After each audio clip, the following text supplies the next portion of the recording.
Please আপোনালোকে এনেকুৱা নকৰিব।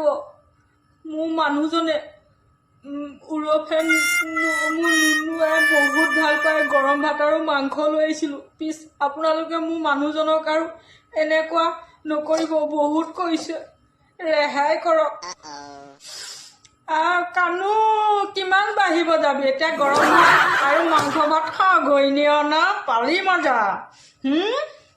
চল কানু উৰফে আমাৰ নুনুক মাংস ভাত খুৱাই ঘৈণীয়েকে আহি চাব তাই তাতে মই যদি থাকিলোহেঁতেন নহয়, মই যদি বাই চান্স তাৰ পুলিচ চিআইডি হ'লোহেঁতেন নহয়, কাণৰ তলত বজাই তাইকো সোমাই দিলোঁ। আৰু মাইকী মানুহ পেটত কথা এনেও নাথাকে, চব কৰি দিলেহেঁতেন 2 চৰ পায়।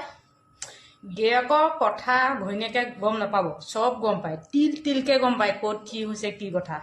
হয়নে ৰাইজ কওকচোন? আমাৰ কানু কম্বলত নুশুৱে।